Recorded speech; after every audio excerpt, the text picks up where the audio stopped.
All right, my name is Big Time, and this is just going to be a reaction to how black criminals are treated like children in the news. Nothing is ever their fault. They're always a member of the Dindu tribe. They didn't do nothing. And to use a perfect example, I'm just going to play a bunch of news clips. I'm sure everyone's aware of what's happening in DC. You had a pair of black teenage carjackers. We're not going to say juvenile. We're not going to say teen. We're not going to say youth. Two black teens went up to a car in the federal district. The boy apparently didn't have a gun, but he had his finger in his waistband to give the impression that he had a gun. They fanned out, went on both sides of a car. They told the driver of the car to get out. He mentioned that he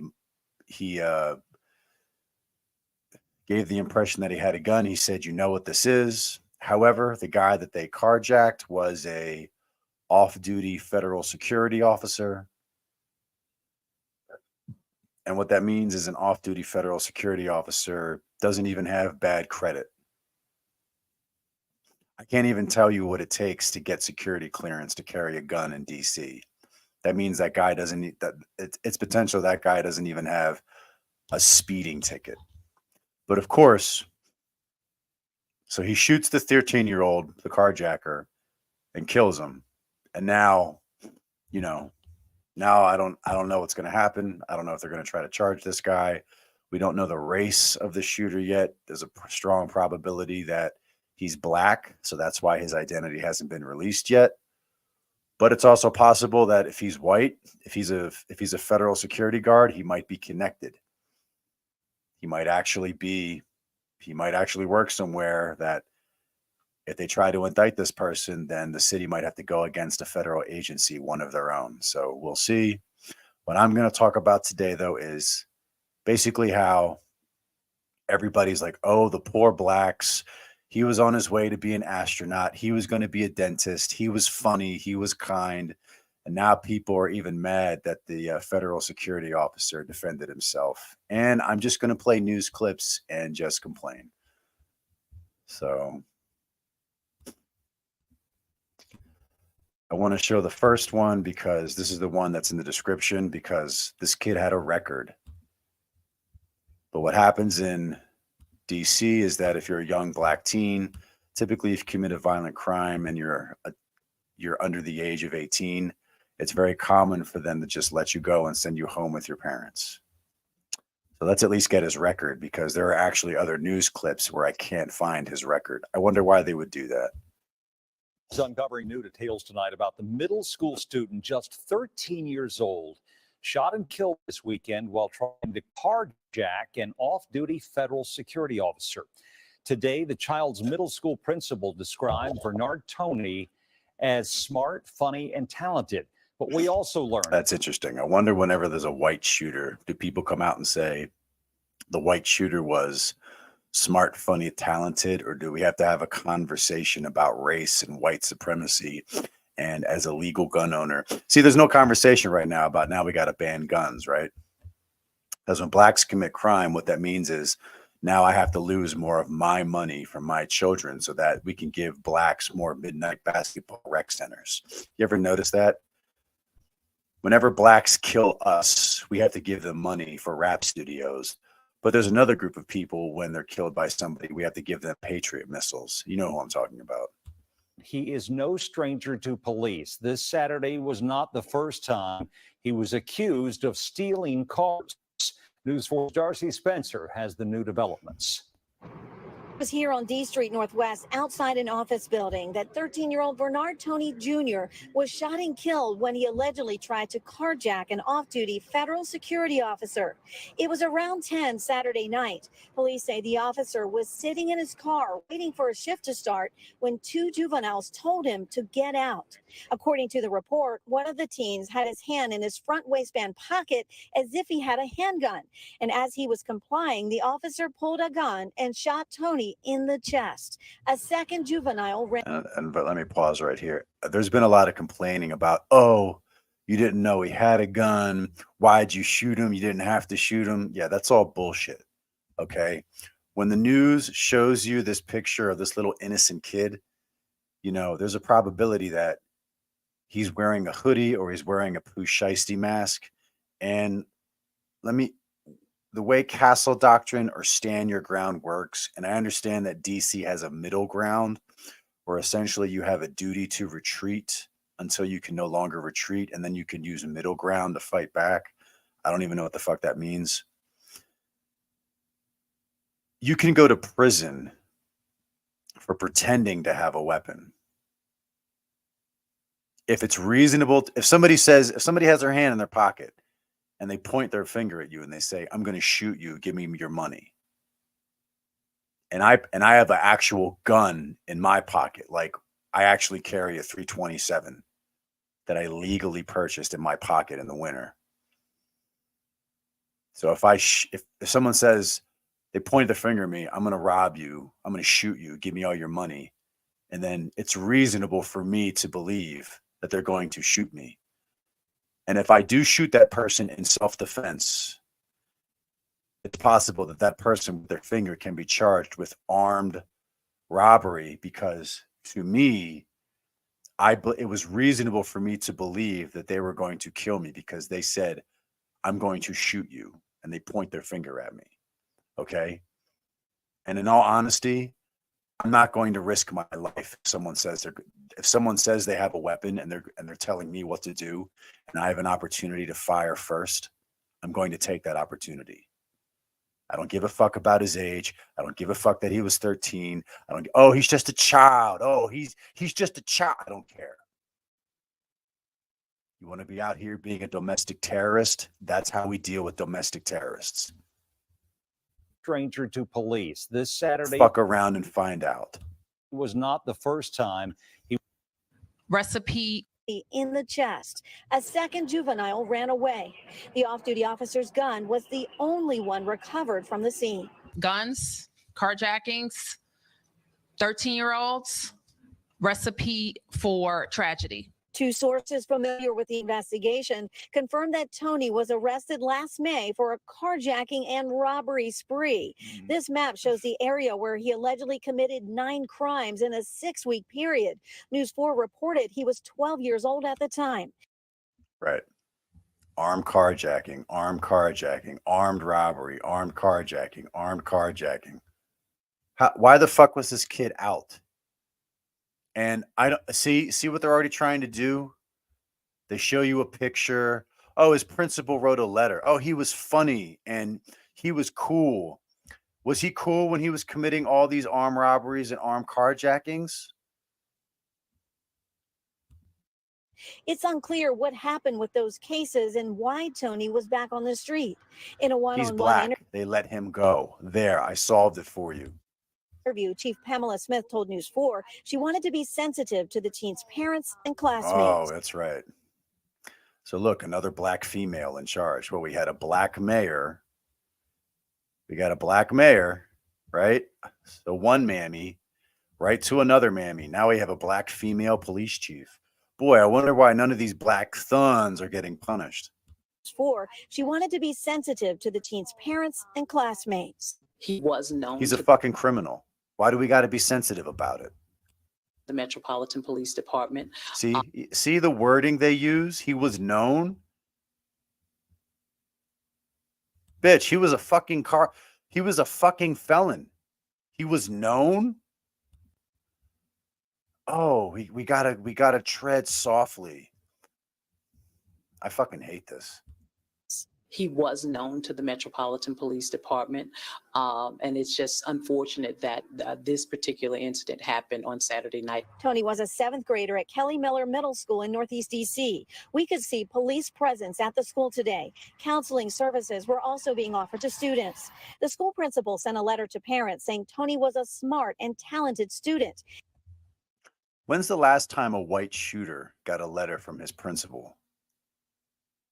You see this shit?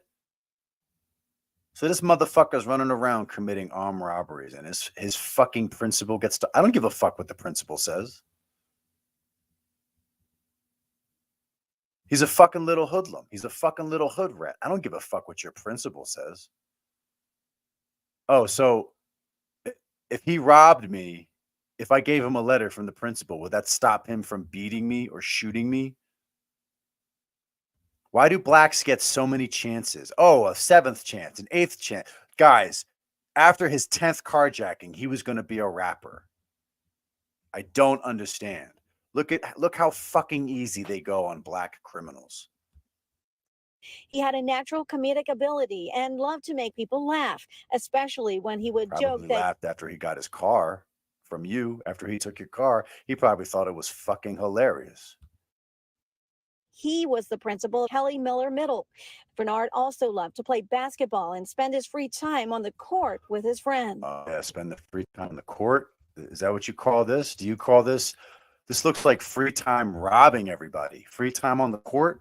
Why are we asking the principal his fucking opinion? I don't care. Unbelievable. Also loved to play basketball and spend his free time on the court with his friends. DC's crime crisis was the subject of a council committee meeting earlier in the day. Leaders, community members, and victim families discussing violence reduction programs. Everywhere I go, I hear people say, There, see, right there. Violence reduction programs. Is that fascinating? Let me do a comparison. If Palestinians were attacking Israelis and carjacking them, the IDF would show up with Tavors and Galils and Masadas. Those are their firearms.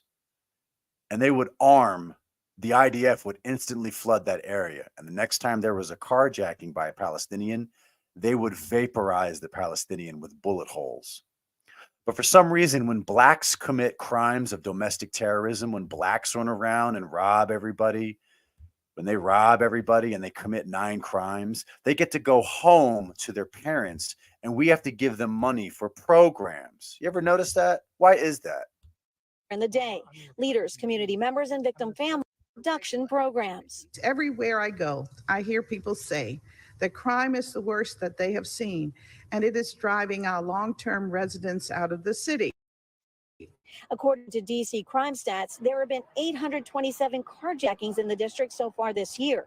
74% of them involve guns, and most of those arrested are under 18. And it's not all of our juveniles. I know we believe that there's a small number of juveniles. I believe, and I want to believe, and I'll go publicly and say the majority of our young people here in the district of. Yeah, you believe. I don't give a fuck about what you believe. Again, caping for black criminals. So I have a couple more videos. And these are just news clips from other stations. So I just put it in and we're just going to play them and I'm just going to let you see how they cover it. And it just really blows my mind how it's treated. Let's go here. What if you could create any? Again, this is just to show you how the media treats him like oh, he's a victim.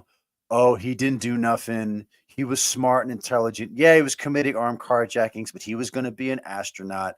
They're going to be mad. You didn't have to shoot him. You didn't have to. Why did you defend yourself? He wasn't really going to hurt you.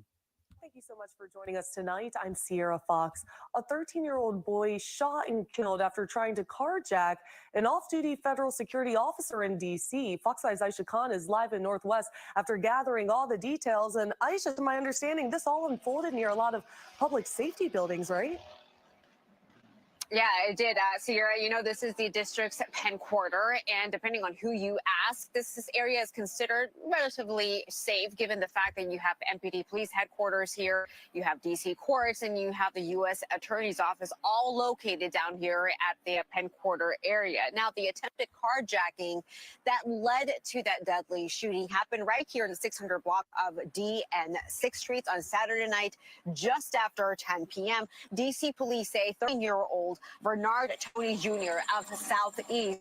Another teen walked up to a car which had an off-duty federal security officer sitting inside, waiting for his shift to start. The police say that's the duo demanded that he get out of the car. Police say one of the teens was holding his hand sort of in front of his front waistband pocket as if he had a handgun. Right. Now, And carjacking, robbery or carjacking is different from theft. Theft is essentially, or larceny is, you took something from someone else. Robbery or carjacking is considered the use of force, or in this case, the threat of force. Is it reasonable for the federal security officer to believe that when a person has their hand in their waistband and says, get out of the car, you know what this is, and there's multiple people, so in this case, 2 people, had their hands in their waistband, was it reasonable to believe that you were going to be shot? I'm going to say yes, because I'm going to show other videos of blacks fucking up DC with carjacking. as a federal security officer who has been identified as William Reynolds got out of his car, he shot Tony Jr. And Tony Jr. Died. Based. One less carjacker. That's where I stand with this. Hey, you don't want to get shot? Don't carjack people. Go play more basketball like your fucking principal said you play all the time. Go be funny. At the hospital, police are looking for the other teen who was involved in that attempted carjacking. Police also indicated that one of the 2 teens who had his hand in his front waistband pocket is the one who ran off. Now, meanwhile, police say that William Reynolds legally owns the gun and he is currently cooperating with police. Also to note, as of Friday, D.C. police say that there have been 821 carjackings in the city since January. Carjackings involving juveniles are also up this year. Okay, so someone could say, oh, is carjacking really a big deal?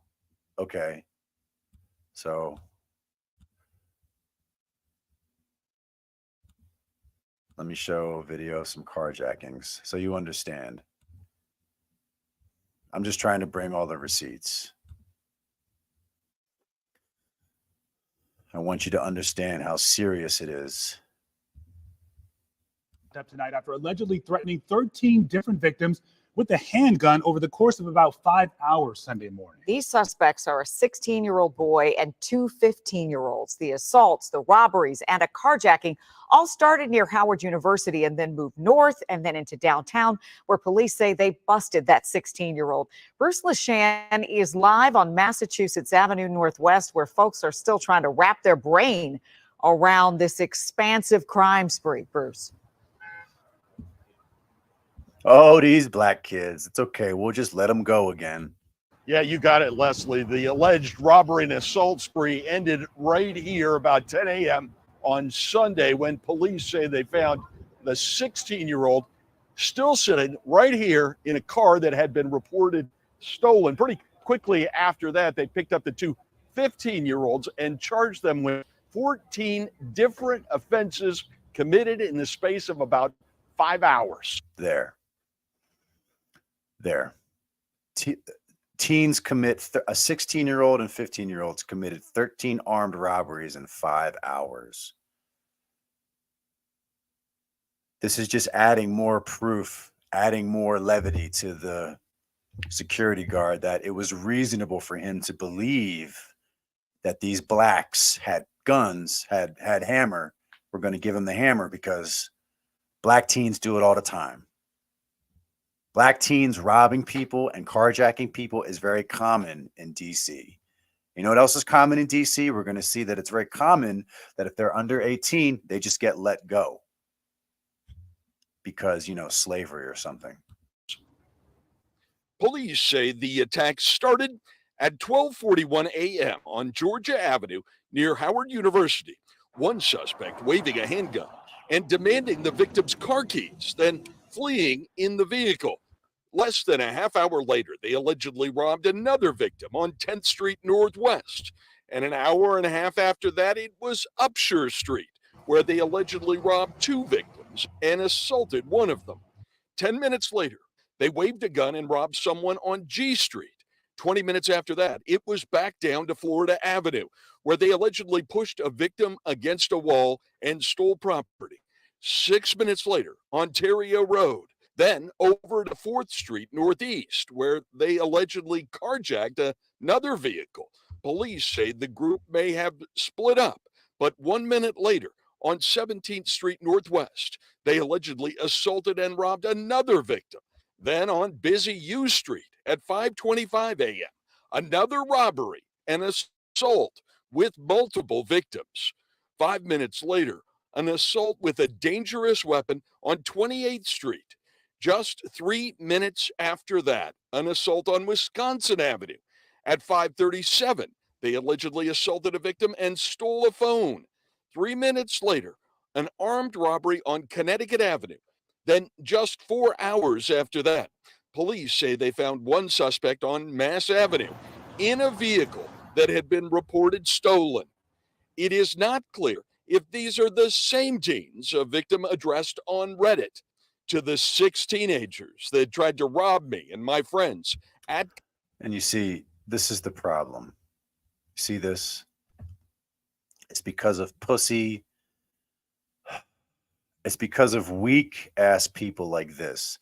To the 6 teenagers that tried to rob me and my friends at gunpoint, I hope your lives get better so you don't have to rob people for a living. These had to be some of the most incompetent muggers around. Little 14-year-old couldn't even hold a gun right. And as soon as they pulled up, we all just scattered and sprinted away. I hope your lives get better. How about I hope you fucking get shot or you end up in prison? How about that? How about we stop feeling sorry for the blacks? How about that? So again, 13 armed robberies in 5 hours. Okay, what does that mean? That means that black teens are stealing cars. They're driving around DC. And to quote Ock Nation News, they're hunting. They're hunting. They're looking for victims. They're not going to school. They're not playing basketball. They're not doing their homework. They're not in a rap studio. They're looking for people to put a gun in their face and steal shit from. So if you live somewhere where this is a daily occurrence, it is justifiable and reasonable to believe, in my opinion, that when 2 black teens run up on you with their fingers in their waistbands, you can't see what's in their waistband. But if you live somewhere where carjackings by black teens is a daily occurrence, it is reasonable to believe that they will shoot you. That video was just to show that it happens daily. I got a couple more videos about how the mayor is talking about it.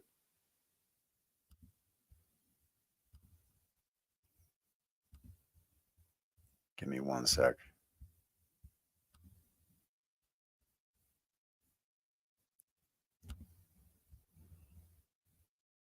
Three signs you're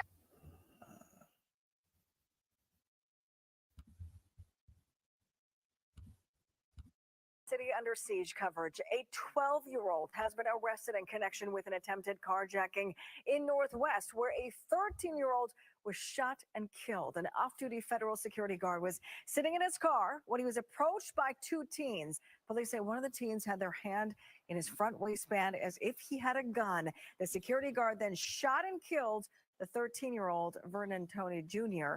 The second suspect was arrested this week and charged with armed carjacking.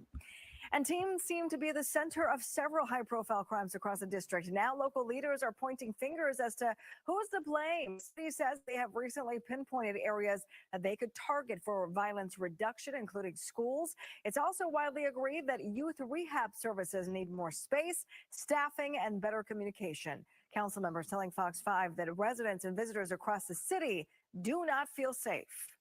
No matter where your zip code is, should feel safe in their homes and in their communities. And right now, sadly, tragically, that isn't the case for many people in our city. One carjacking is one too many, but reports of young individuals engaging in multiple carjackings. Black individuals. Stop fucking lying. Carjackings, having had multiple arrests, is deeply disturbing, and we need to figure out who and what agency is responsible and hold them accountable for the decisions. Yeah, that that's they right. make. It's not our fault. That's right. It's nobody's fault, right? It's not the judge's fault for letting them go. It's not the city council's fault for creating lenient policies. It's not the mayor's fault for when she was a city council member and she signed a decriminalization act for prostitution and drugs in 2014. Yeah, it's never any of their fault. You ever notice that? The mayor blames the city councilor blames the judges blame the DA, and we go round and round, and innocent people suffer. And the criminals are treated like children all the fucking time. Thank you. It is outrageous. We're talking about 12 and 13-year-olds. Many in the district have questioned the court system and Mayor's Department of Juvenile Youth Rehabilitation Services. The agency's Youth Services Center has 88 beds. Fox 5 has learned the facility currently has 94 juveniles, putting them over capacity. Right.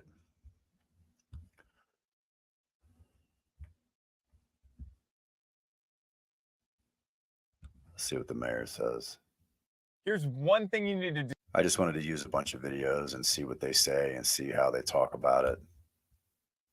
Again, I'm not aware of the last time there was a white shooter when we got a photo of them a couple of years ago smiling from their middle school, and their fucking principal wrote a letter saying, "Oh, they're so funny." I don't remember that. It's only blacks that seem to get that.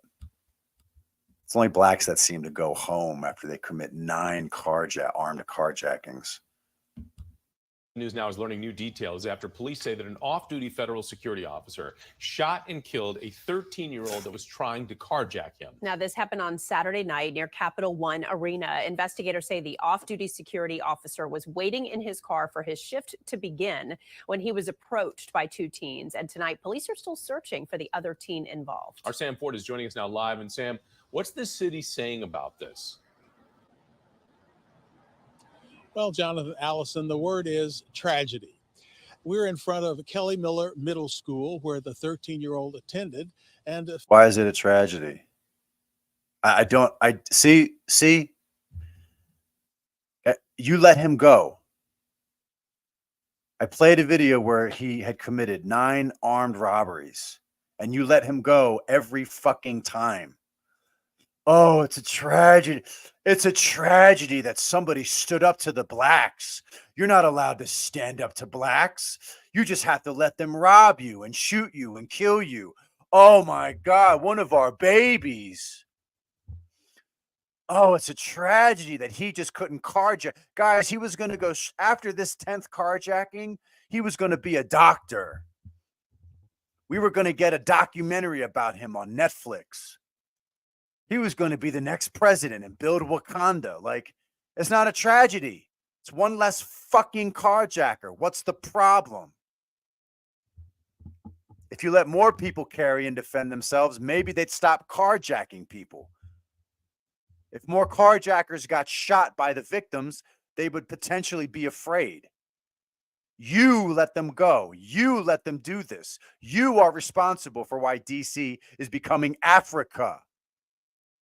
It's a tragedy that a fucking criminal who is endangering the lives of DC residents is dead.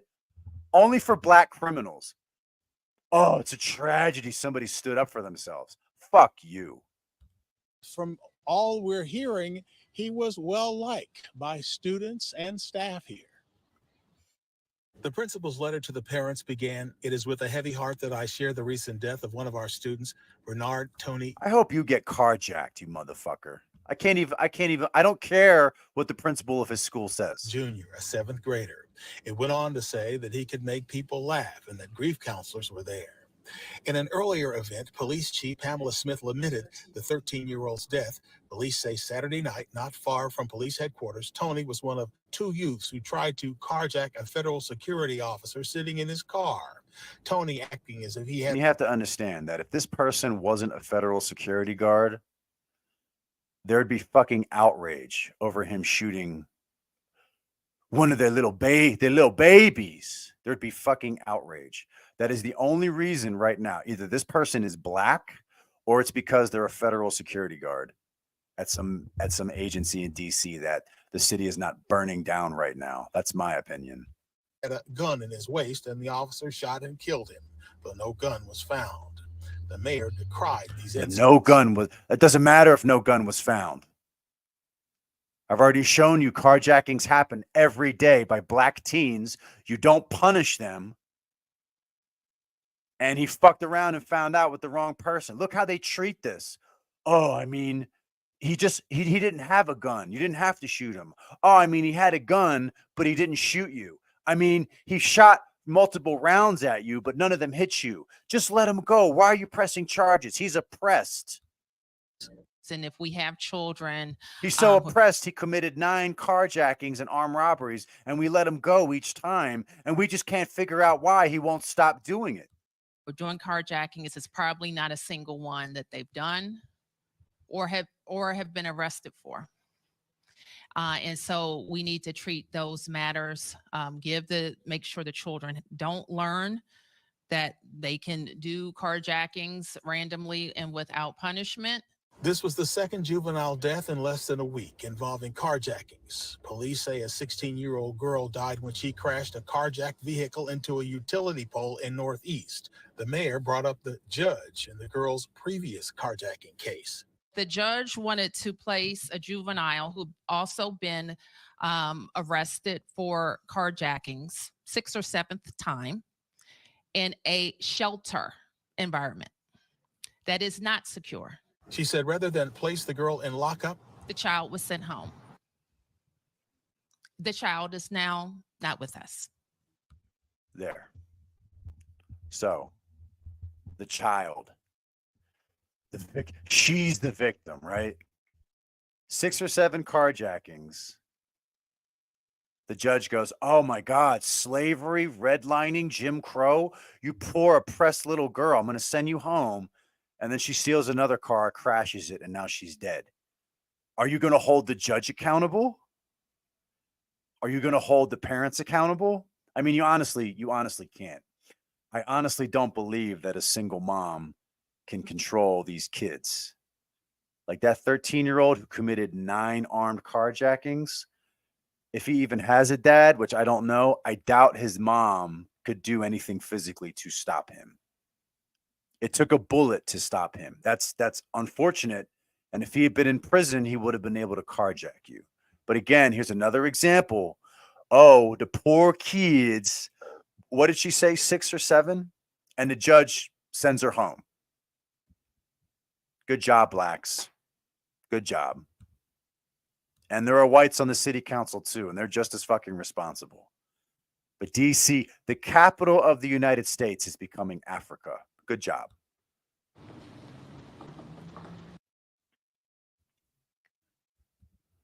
Let me hit 1 or 2 more. This is just so fucking annoying.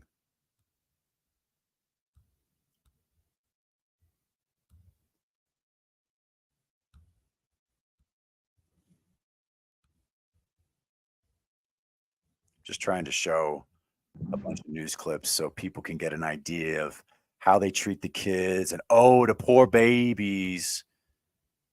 In DC need to know there are consequences for violent crime. Guns, carjackings, 13-year-olds, recipe for tragedy. And that's what we have. A 13-year-old boy shot and killed while allegedly trying to carjack a man.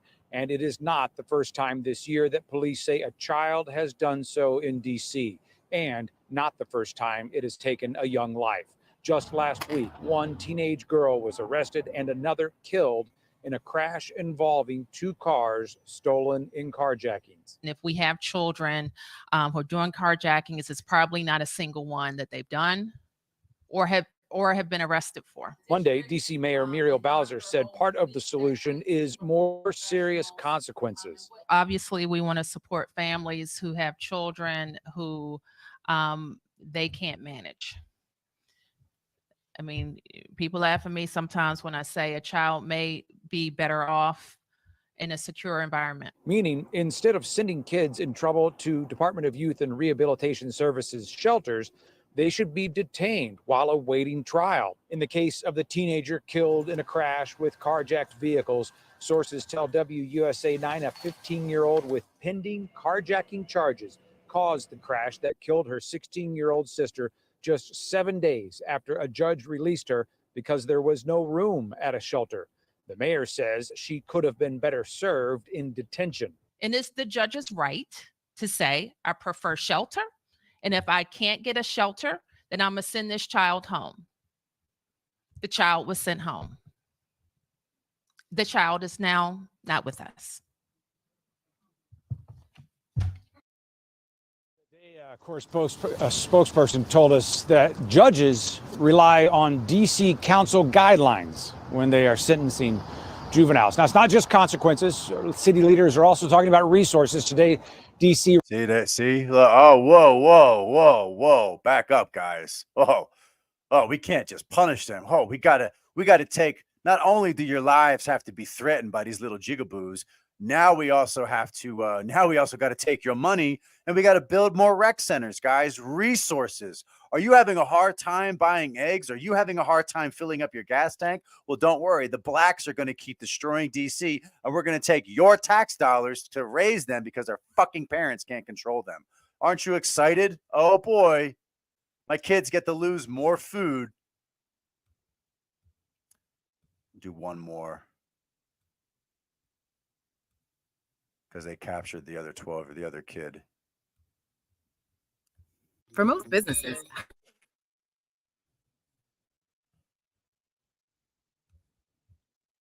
connection with that deadly attempted carjacking on D Street in the district faced a judge today. We've learned he's in custody because his mom turned him in. Fox 5, Stephanie Ramirez was in the courtroom today. Stephanie.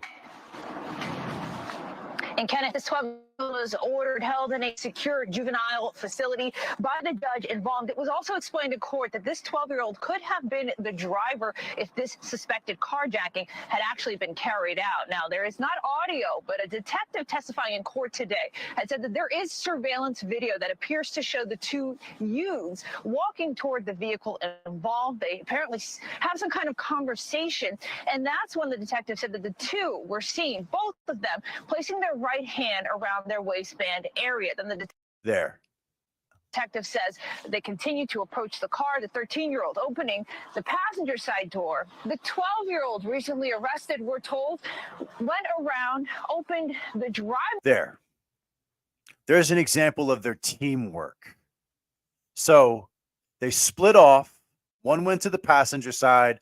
One went to the driver's side. So they can't do group projects. They can't work as a team to do fucking homework or to do schoolwork, right? That's too challenging. But man, they are great at team building when it comes to stealing your shit. Side door, and apparently said something using a curse word to the effect of "get out, you know what this is." That's when we know afterward that the off-duty officer involved, a federal security officer, got out of the vehicle and fired shortly after that. In seconds, a 13-year-old killed. In court today, we learned a lot more about the background of what's going on here. Mom apparently contacted police yesterday as soon as she recognized her 12-year-old son in the suspect photo issued by police. This is her son's first time in the D.C. court system. A significant moment also came after the youth was asked his birth date and age, telling the magistrate judge he is 13, only for a court official to later say he's actually 12. Wow, was the judge's response. We do not know why he gave a correct answer. We also learned in court today that while doing well, now in a different school, the 12-year-old has concerning behavioral problems, dealing with anger issues. Since 5 years old, he allegedly started smoking marijuana at 11. He also allegedly said at intake that he knows where to get a gun.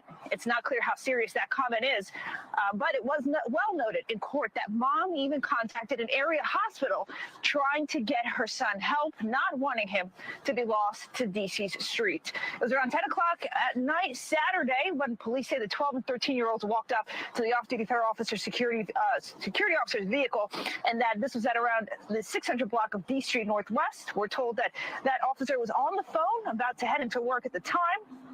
And the officer told police that he believed this was an armed carjacking. Now, police have not found any guns connected to the 12 or the 13-year-old. The judge was saying in court that she didn't find substantial probability for the charge of armed carjacking, but did for carjacking, ordering the youth held at least until the next court appearance on Monday, when another. Right. So even right there, they're going easy on the kid. Even right there. And let me explain. Armed carjacking, dropping it down to just carjacking. So carjacking meaning force or the threat of force. Well, again, if I walk into a bank and I slide the bank teller a piece of paper that says, I have hardware, I have the hammer, give me all the money, potentially I would be charged with an armed robbery because I had the intent that I was going to use lethal force. It doesn't matter that I didn't have one. The bank teller doesn't know that. So already we're softballing this shit, and they're already trying to cover for the kid. They both put their hands in their waistband. That was a conscious choice they made. So even though he had anger issues, and even though he was smoking weed, he was still intelligent enough to know that putting his hands in his waistband sent a certain message to the federal off-duty security officer. It sent the message that I potentially have a gun and I'm going to shoot you if you don't give me your car. And already the judge is going to bat by lessening the charge. Fucking bullshit. So anyway, just to recap, I don't feel sorry about your baby being shot. Your baby was going to get shot anyway. One less carjacker. I don't care. I don't know why black kids get letters written by their principal when they commit crimes. The only reason anybody cares is because now he's dead. Nobody gave a fuck when he committed the 9 other armed robberies, did they? Oh, my poor baby. This time he's going to go straight. This time he's going to be an astronaut. No, people only care because he's dead and that somebody stood up against him and defended themselves. Now suddenly, oh, it's a tragedy. It's not a tragedy that blacks are destroying DC and making it Africa. It's a tragedy that somebody stood up to them and gave them what the fuck they deserved. That's the tragedy. You're not allowed to fight back. But I mean, you didn't know he had a gun. Oh, you didn't have to shoot him. Every opportunity is given to make blacks just, oh, they're the victim. Oh, they're smoking weed. Oh, they have anger issues. Yeah, didn't stop them from working as a team and being aware of using a form of intimidation that could be seen as lethal. A letter from the principal, the judge dropping the charges from armed just to carjacking. The mayor pointing the finger at the judge. Oh, the judge pointing the finger at the DC City Council. The black chief of police. Oh, we don't want to use certain language when we speak about our babies. This was only his 10th carjacking. You know, he was really going to go and build Wakanda. I can't take it. I'm just so happy I live in a state where I'm allowed to use lethal force. God forbid, I hope I never have to. So anyway, I'm big time, and that's news to me.